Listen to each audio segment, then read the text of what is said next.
You're listening to an Airwave Media Podcast.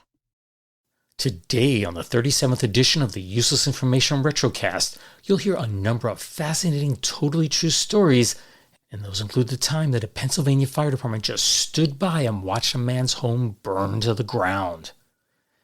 And did you know that pigs can really fly? Well, at least we'll talk about the first time that a pig may have been taken up in an airplane. Plus, you'll hear what really happens when a suitcase is tossed into a cage with a full-grown gorilla. Well, all those stories, the question of the day, today's retro sponsor, and so much more, they're all coming up next. I am Steve Silverman, and this is the Useless Information Podcast. Useless information. Hi, everyone, and welcome back. Today I have a great selection of stories for you, so let's not waste any time and let's dive right into the first one. Several years ago, my wife Mary Jane and I were talking with a man who collected and sold fire marks. These are the plaques that people would place outside their homes and businesses, and it would basically tell the fire company which insurance company was insuring the building. And then he went on to tell us that if the fire department didn't have an agreement with that particular insurance company for reimbursement, the firemen would just stand there and watch the building burn to the ground. Well, it turns out that's mostly bunk. Here in the United States, the fire marks are mainly displayed as a bit of advertising for the insurance company, although it did help to expedite the claims process, because if your house burned down, so would all your insurance papers, so at least they'd know what insurance company you had. Which leads me to the story that I found from 1925 in which a fire department actually did stand there and let some guy's house burn to the ground. But as you're about to hear, the reason why it happened was a bit different. This story begins in the early morning of January 7th of 1925. That's when Andrew Lacconi, who lived on 7th Avenue in the Briar Creek Township of Pennsylvania, he took his family to midnight Christmas services in the Greek Catholic Church there.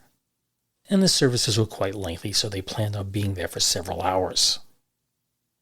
Then, around 2:30 in the morning, the neighbors sounded the alarm that the rear of the Lacconi residence was on fire.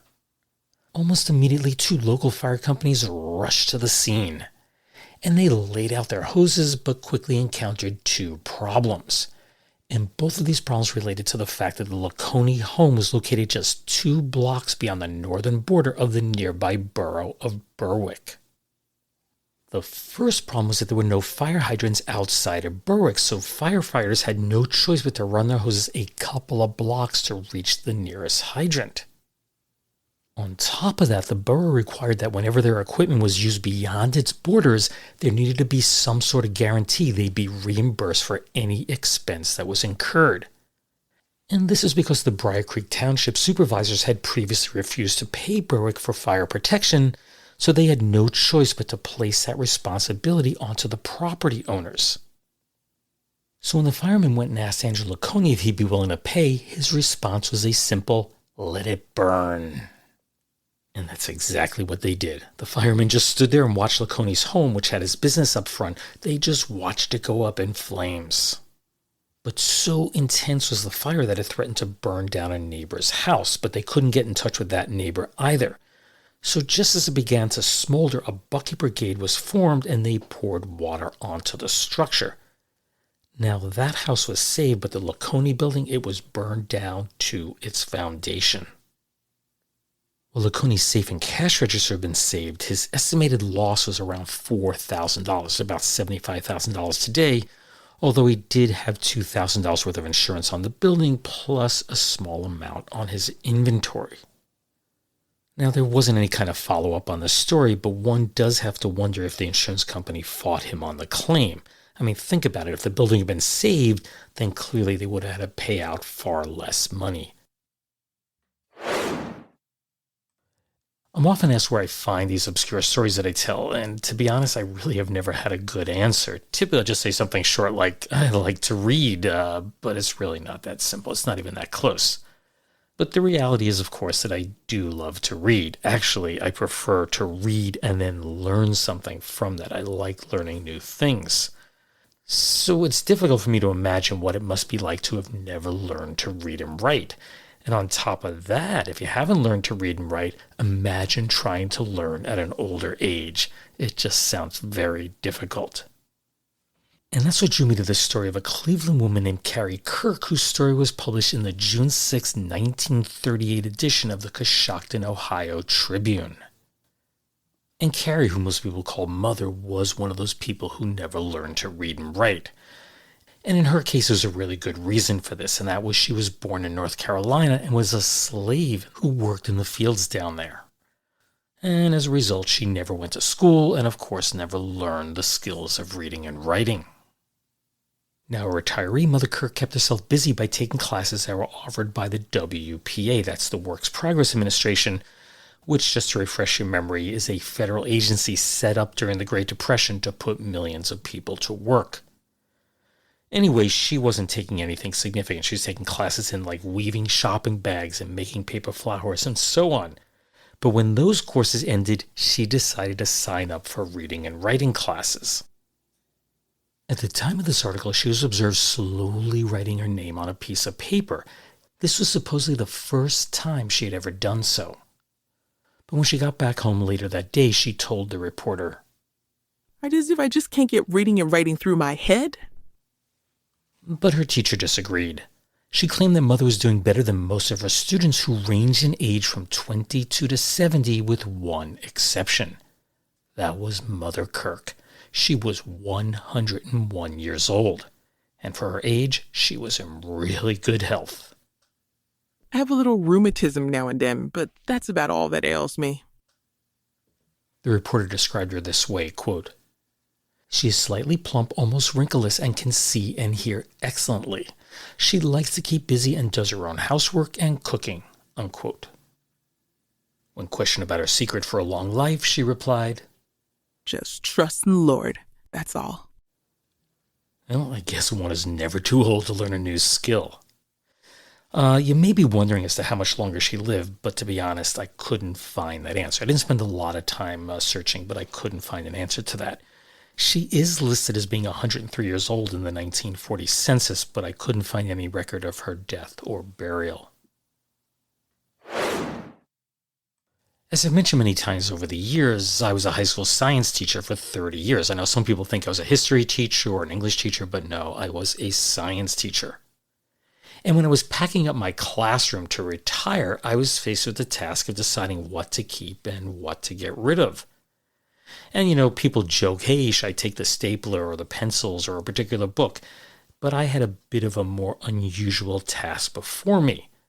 And that's because I was a geology major in college and I taught earth science over all those years. So I had to decide which rocks to keep and which ones to leave behind. In the end, I guess I probably brought home 3 milk crates filled with rocks, and they're still sitting in my basement waiting to be unpacked. But I have to tell you, that's nothing compared to what 72-year-old Sue Powers found in one of the apartments that she managed at 232 Lime Avenue in Long Beach, California. You see, one of her tenants, a man named Clint Boland, had moved out sometime between April 16th and April 19th of 1975. Sue told the Los Angeles Times. He was friendly but quiet and always paid his rent promptly with $50 and $100 bills. On April 16th, he asked if he had until midnight to pay his rent. I said yes, but when he didn't come back, we checked his apartment on April 19th. And here's what they found. Everything was filled with boxes of rocks. Only a narrow trail led to the couch where he must have slept and to the toilet. The closets, the kitchen, the bathtub, everything was filled. But nobody ever saw him carrying them in, and I can't imagine how he was strong enough to carry those boxes. Clint's age was never mentioned in the article, but Sue did describe him as standing around 5 feet 10 inches or 178 centimeters tall and weighing around 150 pounds or 68 kilograms. And here's my favorite part. You ready for this? Roughly, Clint left behind 600 boxes of rocks with an estimated total weight of 60,000 pounds or 27,220 kilograms. Can you imagine? I'm amazed it didn't fall through the floor. Interestingly, after he moved out of Sue's apartment, Clint spent a few nights at 2 area motels, and once again he left behind several hundred pounds of rocks. So was any of this worth anything? From what I can gather, not really. It was just box upon box of rocks and slabs of cement and concrete. And as you can imagine, removing all these rocks from that apartment was no easy task. But Sue did find someone who was willing to help. Tuesday, a nice young man who only said his name was Tom came by and offered to help. He said he was a weightlifter and worked out at the Y, so he didn't mind the work. I have to tell you, suddenly I don't feel so guilty about bringing home my 3 crates of rocks. It's estimated there are somewhere between 193 and 200 countries here on this blue planet that we call Earth. Of course, it's difficult to give an exact number, and that's simply because there are disputed lands and territories. Think Taiwan, the Vatican City, and Palestine. They're considered countries by some, and they're excluded by others. In other words, it depends on which organization or which country's doing the counting.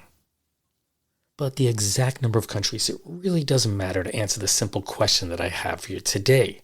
That is, of the 200 or so countries out there, which one has the most islands? And it should be fairly obvious that it's not Taiwan, it's not the Vatican, and it's not Palestine. But hang around until the end of the podcast and I will let you know which country has the most islands. Sorry, only a quarter pound of butter to a customer. Sorry, lady, I haven't any steak today. No matter what foods are short, you've got to get enough vitamins. But when you buy vitamins, follow these 2 simple rules. Rule 1, get all the vitamins government experts say are essential. Rule 2, Get them in the balanced formula doctors endorse. get Vims. Vims supply all the essential vitamins and all the minerals commonly lacking. VI for vitamins, double MS for minerals. Vim.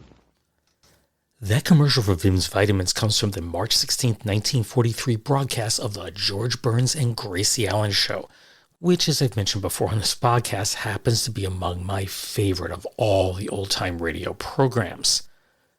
This particular episode was titled Concerto for Index Finger, and it featured one of the most memorable bits the duo ever performed. And I think the only stunt that may have topped it was Gracie's 1940 run for the President of the United States. And she didn't do it as a Democrat or a Republican. She was on the surprise party ticket. As for this particular episode, Concerto for Index Finger, it's just what the name implied. Gracie performed at both the Hollywood Bowl and later at Carnegie Hall, seated before a grand piano while the orchestra behind her played a lively tune. Then they would just pause and she would go through the do-re-mi scale and always end on the wrong note. But then the orchestra would launch into a musical piece that was inspired by her error, and this would just keep happening over and over again until she finally hit the right note. And of course, at that point, the audience just erupted into applause. Now, the humor, of course, came from the idea that Gracie couldn't play piano and she had no business being on the stage with a professional orchestra. But I should point out that was really just the act. She really could play. I wouldn't say she's a virtuoso, but she really could play piano. As for Vim Vitamins, there's really not a lot of information available on them. The earliest advertisement I could track down appeared in February of 1937, and the last one ran in February of 1963. Marketed by Lever Brothers, Vim's was among the very first multivitamin to be sold in pill form. Before that, you would take it through a liquid. And it hit the market just at a time when many Americans were believed to have a poor diet. That was first due to the Great Depression and later due to the food shortages of World War II. And it is that food shortage they're referring to at the very beginning of this commercial. They mentioned the limit on butter and the lack of steaks. But one drawback of Vim's is that users had to take several pills throughout the day, and that's not exactly convenient. You'd forget. Well, that all changed in 1940 with the introduction of one-a-day vitamins, which packed all the vitamins into a single pill. That's all you had to take, one a day. But there was a catch, and that was in order to get all those vitamins into one pill, they left out the minerals that Vim's and its competing products like Benefax and Stams contained. Now we're up to the section I've been calling Footnotes History, and these are 5 short stories that really require no further research on my part, so I'm just going to read them word for word as they're written when they were first published. And I'll just quickly note that all these stories have something to do with animals in some way. And this first story appeared in the November 6, 1909 edition of the Lincolnshire Echo on page 4, and it is untitled. The old saying that pigs might fly loses its sarcasm henceforward. Pigs can fly, and as a matter of fact, a pig has flown. It happened yesterday and was done as much as a joke as anything. The English aviator Mr. Moore Brabazon was preparing for a flight over the Aero Club's ground at Sheppey when the venerable saying was repeated in his hearing, and it was suggested that he should take up a pig with him. No sooner said than done, and a little pink pig was put into a basket and had a trip in the air with its kind pioneer. The animal squealed once or twice, showing the nervousness that one expects from a debutante, but afterwards settled down into an apparent enjoyment of the flight, and when the machine reached the ground, we are told, the pig lingered around it and was loth to depart. Promptly christened Icarus II, though the original Icarus was only a myth, whereas a new one is real, if only a pig. The little animal received hundreds of visitors during the rest of the day and may be said to have risen to the heights of fame at one leap. We have been looking for the usual interview, but at present what we're given is a series of photographs of the porcine flyer in his basket. One thing may be noted with satisfaction. A pig that has made a record cannot be allowed to suffer the ignominy of being made into pork pies and sausages. It is decreed that Icarus is to live, so that his little trip in the air has ended more happily than those of some pioneers in aviation, because he has saved his bacon. And there you go, pigs can fly. Next up, we have a story from the Springfield Evening Union, which was published on March 22nd of 1927 on page 4.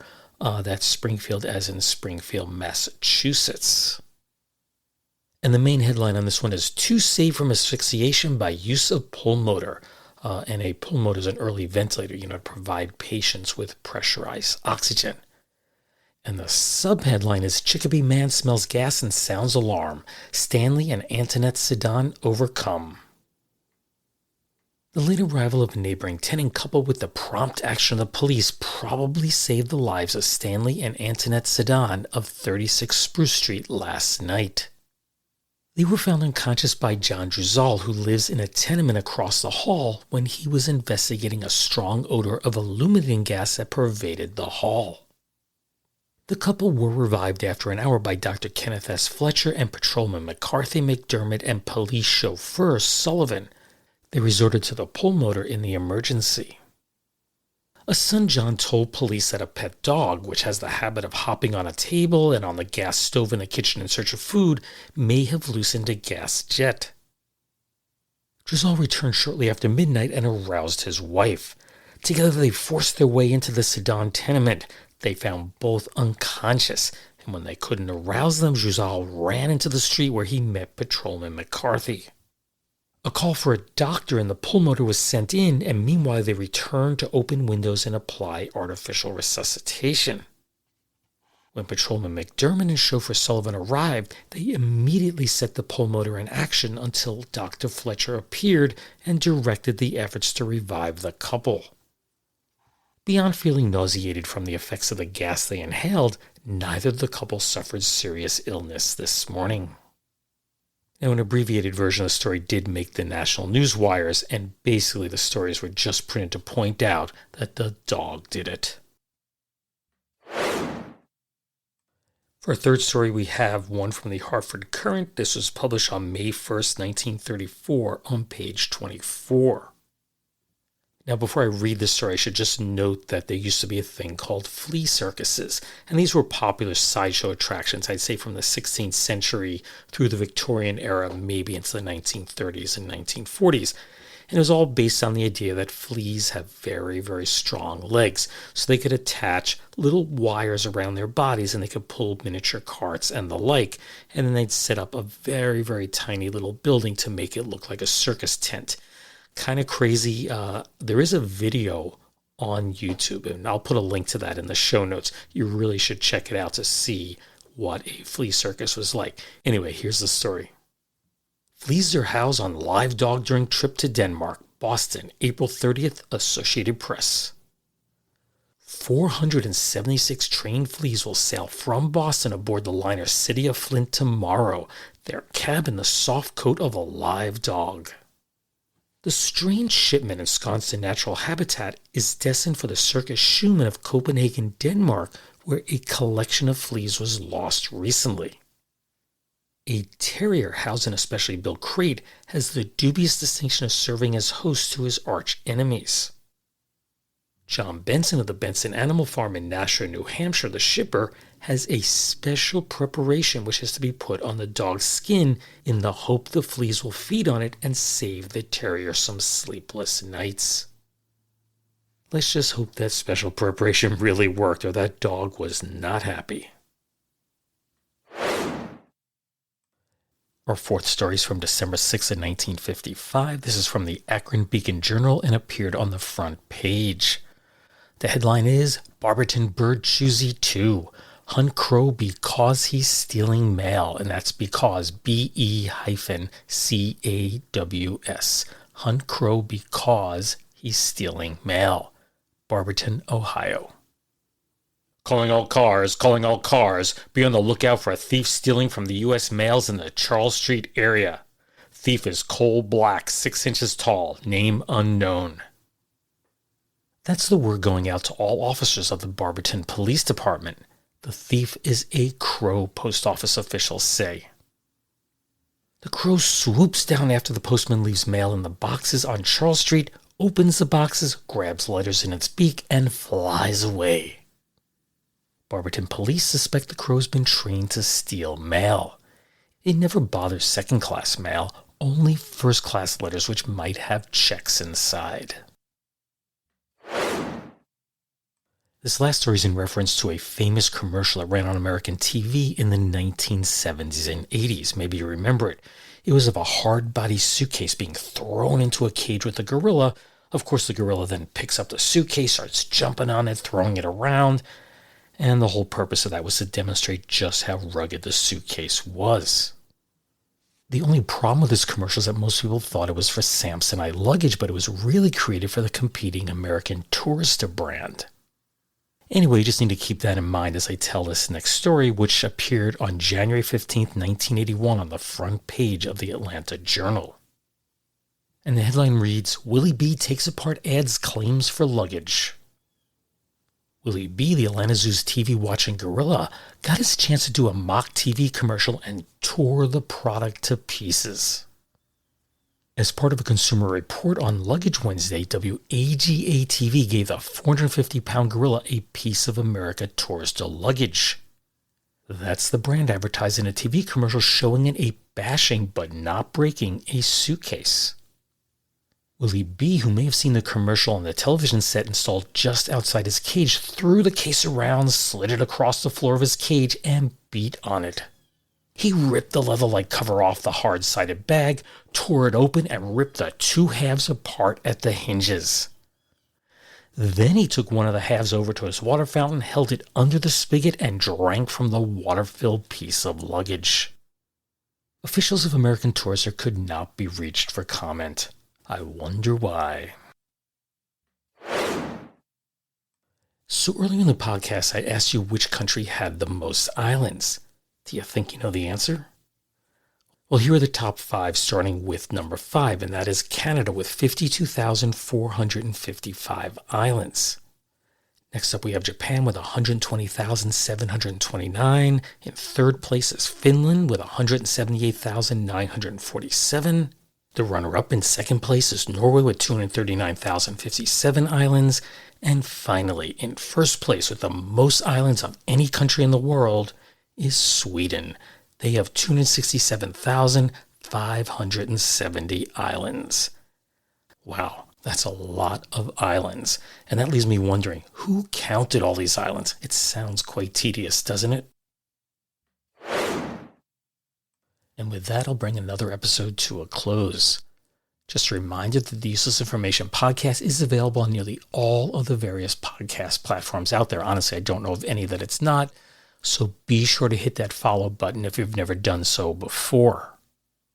The Useless Information Podcast is proud to be part of the Airwave Media Podcast Network, so visit airwavemedia.com to explore their ever-growing collection of some of the very best podcasts out there. Anyway, as always, thanks for listening, and take care, everyone. Bye.